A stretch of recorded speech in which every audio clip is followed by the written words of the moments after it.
So, I want to talk today about specifically the Red and TED Talk because I'm in a weird state here. I'm an Italian, so I am to cultures wider than I am a minority because I eat foods of other cultures like tomatoes. People say that dumplings aren't really Italian or raviolis aren't a true Italian thing, but the culture's darker than me. I'm white because I'm European of descent. When in reality, who cares in a way? I think part of the problem first of addressing cultures is being familiar with them. You can't eat at a Mexican restaurant without liking those flavors or that culture or liking those people. Same thing, you can't do it at a Hawaiian restaurant, a Chinese restaurant, a Japanese restaurant. You just can't do those things. You have to have some mind of open-endedness. Now, part of the issue, which comes to my next point, is establish social norms, which was brought up in the TED Talk. There's already systematically in place to racism, and I think part of that issue is you're so familiar with eating sushi or General Tso's chicken or tamales, and you're already used to those because you like them, because you've had them before, because you're familiar with them. And I think that's part of the issue. Us as educators, need to be willing to go outside of our comfort zone to try these things and try taking care of all students. Something that was brought up in, I forget which class it was, but it was the ability to use evidence versus research-based.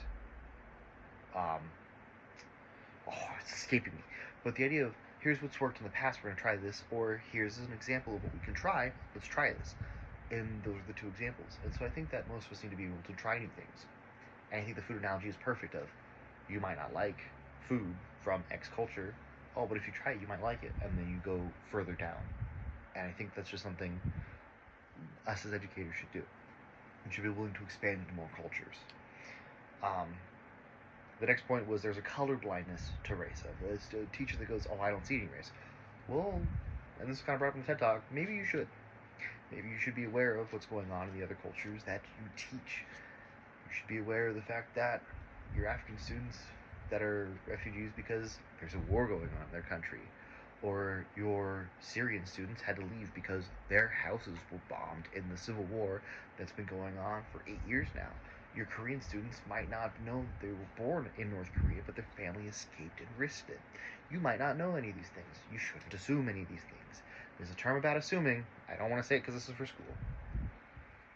My next point was, sadly, we aren't equal, and honestly, I don't think us as a society will ever be equal.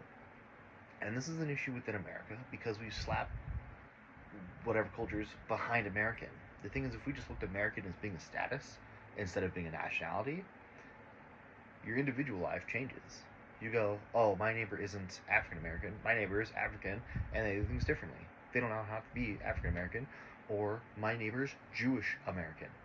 They don't have to be Jewish American, they can just be Jewish, and they can celebrate bar mitzvahs and Hanukkah, and they can have a difference in you, and that's totally fine. Or your neighbors could celebrate Ramadan, or what's the one? It just escaping me. But people can do things differently, and it's fine. Like, not everything has to be this perfect idea of the Anglo-Saxon. Like, even people that follow the religion of Christ aren't Anglo-Saxon and can't be Anglo-Saxon. And the last point I want to come to is, we all wear different shoes, but we're all on the same road. And this was brought up with the analogy, as an ad, so I can't pull it up right now.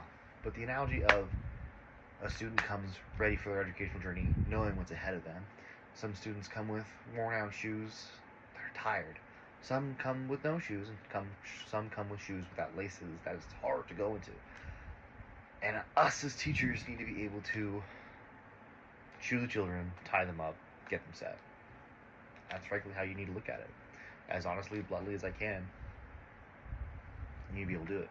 Today I was at my observatory class. I was helping a student with something, and he was an African student, and he knew the material, and he did more, and I was just like, you've done more right now for an assignment that is not even going to be graded than most students would. And I think that shows a sign of character. And I think he's one of the better students in class because he's quiet, he pays attention, he does well, and he tries. But the issue, because he's black and he's not from the United States, he's going to be treated differently, and that's an issue. If somebody cares and they try and they can do well, they should be able to succeed. That's an example that was talked about in the video. It's like part of the issues of the United States currently, which I don't want to get into politically, but you're almost predestined based off of what color you are, which is sad, which hopefully will change, but I don't know if it ever will. Hope you guys enjoyed this. Thank you.